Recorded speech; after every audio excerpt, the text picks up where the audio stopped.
Assalamualaikum warahmatullahi wabarakatuh. Kita mulai dengan membaca basmalah. Alhamdulillahirabbil alamin. Allahumma shalli wa sallim ala Muhammad wa ala alihi wa ashabihi ajma'in. Amma ba'd. Qala Allah Ta'ala fil Qur'anil Karim. A'udzu billahi minasy syaithanir rajim. Bismillahirrahmanirrahim. Qalat ihdahuma ya abati istajir inna khaira man istajartal qawiyyul amin. Qalat ihdahuma, berkatalah salah satu dari mereka berdua, yaitu dua wanita tadi. Ya abati istajir, wahai ayahku, pekerjakanlah dia. Inna khaira man istajarta, sesungguhnya sebaik-baik orang yang engkau pekerjakan, al-qawiyyul amin, adalah orang yang kuat lagi terpercaya. Ma'asyiral muslimin rahimani wa rahimakumullah. Seperti biasa hadirin, hal pertama yang kita lihat dulu dari ayat 26 surat Al-Qasas tadi adalah munasabahnya, keterkaitannya dengan rangkaian ayat-ayat sebelumnya. Khususnya kita tarik sejak ayat 15. Dari ayat 15 sampai ayat 25 tergambar hadirin bagaimana Nabi Musa alaihissalam ketika beliau mencapai usia dewasa, tapi sebelum diangkat menjadi Rasul Allah, pernah terlibat dalam kasus pembunuhan tidak disengaja. Yang dalam kasus itu tampak sebenarnya sikap Nabi Musa lebih pada anti penindasan, anti kezaliman. Kemudian singkat cerita, akhirnya Nabi Musa mengikuti nasihat seseorang agar dia segera keluar dari kota itu, karena ternyata para pembesar Fir'aun berniat untuk membunuh Nabi Musa juga. Berpindahlah Nabi Musa alaihissalam ke daerah Madian. Allah. Di daerah Madian ini, Nabi Musa mendapati sekelompok orang yang sedang memberikan minum pada hewan ternak mereka. Tapi hadirin, selain itu, beliau juga menemukan ada dua wanita tadudan, dua wanita yang justru menghalangi hewan ternak mereka untuk minum. Seperti Allah itu tampak dalam 23-nya. Ini menarik. Orang memberikan minum hewan ternak, dua wanita ini malah menghalangi hewan ternak mereka untuk minum. Sehingga ditanya oleh Nabi Musa, ma khatabukuma, ada apa dengan kamu berdua ini? Barulah mereka menjawab, kami tidak memberi minum hewan ternak kami sampai penggembala itu pulang. Pulang dulu mereka, baru kami beri minum hewan ternak kami. Mengapa langsung kami yang turun tangan? Wa abuna syekhun kabir, bapak kami telah lanjut usia, makanya kami yang langsung turun tangan. Dari celah kisah itu hadirin tampak, ternyata dalam Islam wanita tidak dilarang untuk bekerja selama tidak melanggar, tidak membahayakan kehormatan dirinya. Di samping juga tampak, ternyata walaupun anak wanita juga hadimati Allah punya kesempatan untuk berbuat baik pada orang tuanya yang telah lanjut usia. Ternyata mengabdi pada orang tua itu tidak ditentukan oleh jenis kelamin. Anak laki-laki maupun anak wanita juga mesti mengabdi pada orang tuanya. Masyaallah muslimin rahimani wa rahimakumullah. Lalu singkat cerita hadirin, Nabi Musa menolong kedua wanita ini memberikan minum pada hewan ternak mereka. Tampaknya kedua wanita ini akhirnya pulang menemui ayahnya, dan ayahnya mengundang Nabi Musa untuk menjumpainya. Undangan ini disampaikan oleh salah satu dari dua wanita tadi. Faja'atu ihdahuma, maka datanglah salah satu kepada Nabi Musa dari dua wanita tadi, tamshi ala istihya, yang berjalan dengan rasa sangat malu. Menyampaikan pada Nabi Musa, qalat inna abi yad'uka liyajziyaka ajra ma saqaita lana. Sesungguhnya ayahku mengundangmu untuk memberikan balasan atas jasamu memberikan minum pada hewan ternak kami. Berarti Allah, sang ayah mengundang Nabi Musa untuk menjumpai beliau. Undangan ini disampaikan oleh salah satu dari dua anak wanita tadi. Tapi kita garis bawahi adalah tamshi ala istihya. Anak wanita tadi berjalan dengan rasa sangat malu. Istihya. Ini menunjukkan betapa anak wanita itu selama ini sangat menjaga kehormatan dirinya. Sehingga dalam andai kata mesti berurusan dengan laki-laki yang bukan mahramnya, apalagi baru dikenal, rasa malu ini muncul sangat kuat. Istihya. Dan ini kembali kita bicarakan hadirin, rasa malu ini yang membedakan kita dengan siapapun. Ingat kita pesan Nabi, idza lam tastahyi, apabila engkau tak punya rasa malu, fasna' ma syi'ta, lakukan saja apa yang kamu suka. Tapi kalau kamu punya rasa malu, kamu tentu tidak melakukan suka-sukamu. Ada aturan yang mesti kamu pelihara. Idza lam tastahyi fasna' ma syi'ta. Bila kamu tidak punya rasa malu, ya sudah, perbuat saja yang kamu suka-suka. Semoga Allah, itu pesan Nabi dan juga tampak dalam kisah anak wanita tadi. Semoga Allah, siapa ayah dua wanita tadi? Banyak ahli tafsir menjelaskan bahwa itu adalah Nabi Syu'aib alaihissalam. Kalau begitu dua wanita tadi putri Nabi Syu'aib alaihissalam. Menurut banyak penjelasan ahli tafsir, walaupun terjadi perbedaan pendapat, kita baca di situ. Semoga Allah. Lalu ayat 26 menggambarkan, qalat ihdahuma, berkatalah salah satu dari dua anak wanita tadi, ya abati, wahai ayahku, istajirhu, pekerjakanlah dia. Ini usulan dari anak wanita tadi. Meminta pada ayahnya, istajirhu, pekerjakanlah dia. Tanda hadirin, walaupun tidak banyak interaksi, tapi tanda wanita ini sangat jauh sudut pandangnya. Dengan sebentar saja langsung bisa dia menilai bahwa orang ini, itu Nabi Musa alaihissalam, adalah orang yang memang layak untuk dipekerjakan oleh ayahnya. Tanda sangat jauh, sangat tajam sudut pandang anak wanita ini. Ini mencerminkan orangnya cerdas. Mati Allah, bukankah ada istilah orang kita, alun takile, Allah takalam. Cepat dia, tanda cerdas. Padahal interaksi tidak banyak. Tapi dia sarankan pada ayahnya, ya abatistajirhu, wahai ayahku, pekerjakanlah dia. Kenapa dia yang diusulkan, wahai ayah? Inna khaira man istajarta. Sesungguhnya sebaik-baik orang yang engkau pekerjakan itu adalah al-qawiyul amin, adalah orang yang kuat lagi terpercaya. Ini ya dua kriteria untuk memberikan amanah, memberikan pekerjaan pada seseorang. Apa itu? Al-qawi, dia kuat. Bisa bermakna kuat badan, bisa bermakna kuat kecerdasan otak. Bahasa orang sekarang al-qawi, dia ahlinya. Tidak hanya al-qawi syaratnya, al-amin, dia juga terpercaya. Al-qawiyul amin.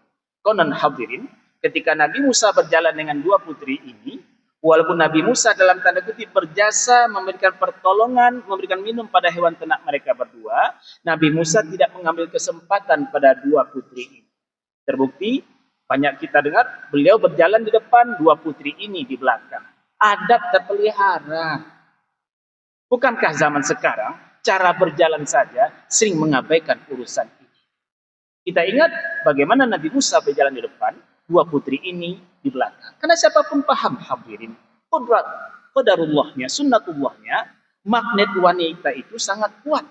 Terbayang bagaimana bila wanita yang bukan mahram berjalan di depan, laki-lakinya di belakang. Nabi Musa dan dua putri ini, tanda dia al-amin diantaranya adalah ini saja dijaga. Tidak mengambil kesempatan. Padahal beliau berjasa memberikan minum hewan ternak mereka. Ini menunjukkan pula Nabi Musa memang tulus menolong. Inna khaira man istajarta al-qawiyul amin. Ayah, pekerjakan dia. Sesungguhnya sebaik-baik orang yang engkau pekerjakan itu, dia mesti memenuhi dua syarat. Syarat pertama al-qawi. Tadi kita katakan al-qawi bahasa orang sekarang ahlinya. Kuat. Bisa kuat badan tadi kita katakan. Bisa kuat intelektualnya. Yang bahasa orang tadi mahir, ahli. Dan al-amin, terpercaya. Hadirin Allah. Ibnu Taimiyah ketika memahami ayat ini mengambil paham bahwa ini kriteria orang yang layak diberikan amanah. Diberikan pekerjaan mengerjakan suatu urusan. Kriterianya harusnya al-qawiyul amin. Kuat lagi terpercaya. Sehingga orang itu tidak hanya dibungkus dengan pencitraan palsu. Dia sebenarnya lemah. Dia sebenarnya tidak layak. Apalagi terpercaya. Tapi dibungkus dengan pencitraan palsu. Bila suatu urusan diserahkan pada yang bukan ahlinya, wajar saja Nabi mengingatkan, fangtaziris sa'ah, tunggu saja kehancuran. Ternyata ukurannya sederhana dalam sudut pandang wanita ini, al-qawiyul amin, kuat lagi terpercaya.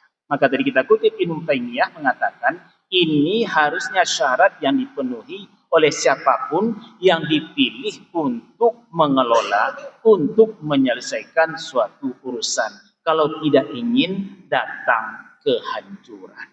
Tidakkah cukup kita belajar dari kasus-kasus pencitraan semata? Harusnya Muslim memang jeli melihat ini. Siapa yang sebenarnya al-qawiyul amin? Jangankan dalam contoh besar hadirin. Di kedai kita saja, bukankah ini harusnya diterapkan? Bila kita adalah juragannya, kita bos kedai. Contoh, harmotel kita ambil sederhana, rumah makan. Pemilik rumah makan harusnya paham, manajer rumah makan harusnya paham, siapa yang harusnya di dapur, siapa yang harusnya melayani pembeli. Jangan orang yang tidak pandai bicara, orang yang tidak pandai berkomunikasi, ditempatkan di depan, sementara dia ahlinya memasak. Sementara orang pandai bicara tapi tidak ahli memasak, justru ditempatkan di dapur. Tempatkan sesuai dengan keahliannya. Chef itu di bagian urusan bagaimana memasak makanan. Yang ahli berkomunikasi ditempatkan di bagian layanan. Ini baru cocok. Kalau tidak, tunggu saja kehancuran. Al-qawiyul amin. Apalagi urusan yang lebih besar. Al-qawiyul amin ini memang mesti dipegang seharusnya. Rahmati Allah, kita ingat pesan Nabi, tapi sebelum kita masuk hadis Nabi ini menunjukkan bahwa cara pandang wanita tadi memang sangat jauh dan sangat tajam. Pesannya diabadikan oleh ayat. Yang layak dipekerjakan, yang layak diberi amanah itu ayah adalah al-qawiyul amin. Ini yang layak ya. Kuat lagi terpercaya. Rahmati Allah, jadi kita katakan ini mengingatkan kita pada pesan Nabi Muhammad sallallahu alaihi wasallam yang diriwayatkan oleh Imam Muslim berkait dengan seorang sahabat Abi Dzar. Abi Dzar ini orang taat. Allah. Tapi bahasa kita, beliau tidak dipekerjakan oleh Rasul, tidak diberikan jabatan, Allah. Sehingga wa'anhu dari Abi Dzar, Allah, qultu kata Abi Dzar, aku berkata, ya Rasulullah, wahai Rasulullah, ala tasta'milu. Mengapa kamu tidak mempekerjakan aku wahai Rasul? Mengapa engkau wahai Rasul tidak memberikan suatu amanah padaku? Ala tasta'miluni. Qal, Rasul menjawab, ya Abadar, wahai Abadar, innaka dhaif. Sesungguhnya kamu ini lemah. Mati Allah, wa innaha amanah. Sementara jabatan ini amanah. Engkau lemah wahai Abi Dzar, ini amanah. Allah. Ini menunjukkan bahwa Rasul sangat paham sahabat beliau Abi Dzar. Beliau orang taat, tapi tidak diberikan amanah oleh Rasul memegang jabatan-jabatan publik. Kenapa? Innaka dhaif, sesungguhnya engkau lemah, wa innaha amanah, dan sesungguhnya ini amanah. Tahulah bahwa apa? Wa innaha, sesungguhnya jabatan ini, pekerjaan ini, yaumal qiyamah, pada hari kiamat, khizyun wa nadamah, akan menjadi kehinaan dan penyesalan. Menyesal engkau nanti dan engkau akan terhina di hari kiamat. Sehingga apa? Rasul tidak mempekerjakan. Tanda Rasul sayang pada Abi Dzar. Dan juga tanda beliau sangat paham bagaimana keadaan sahabat beliau ini. Mati Allah paham dan sayang. Kalau gitu hormatullah Bapak Ibu, jangan pula kita tersinggung. Bila ada orang yang tidak memberikan amanah pada kita, mungkin saja karena dia paham kita dan dia sayang pada kita. Ini tampak. Wa innaha yaumal qiyamah khizyun wa nadamah. Sesungguhnya dia ini pada hari kiamat akan menjadi kehinaan, wa nadamah, dan menjadi penyesalan. Illa, kecuali man akhadha bihaqqiha, kecuali yang mendapatkannya sesuai dengan hak. Ini juga menggambarkan ada pula yang mendapatkan amanah, mendapatkan jabatan itu tidak sesuai hak, minimal suap orang, padahal itu kehinaan dan penyesalan di hari kiamat.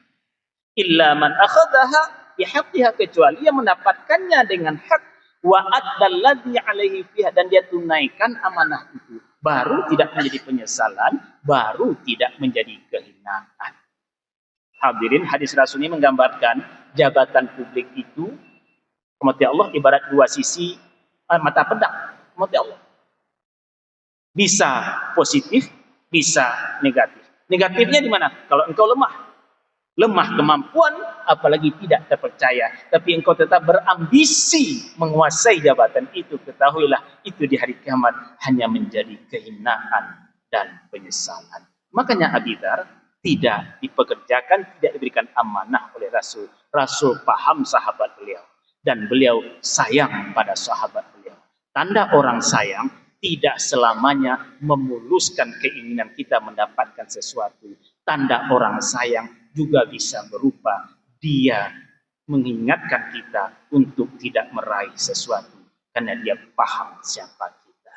Kisah Abi Dzar dengan Rasulullah Nabi Muhammad SAW. Kisah salah satu dari dua putri tadi yang mengusulkan pada ayahnya, bekerjakanlah dia wahai ayah, inna khaira man istajartal qawiyyul amin. Sesungguhnya sebaik-baik orang yang engkau pekerjakan itu adalah al-qawiyyul amin, adalah orang kuat lagi terpercaya, bukan sekedar ambisius tapi mendatangkan kehancuran. Bagaimana selanjutnya? Semoga Allah izinkan kita melanjutkan pembicaraannya. Astaghfirullahaladzim. Wassalamualaikum warahmatullahi wabarakatuh.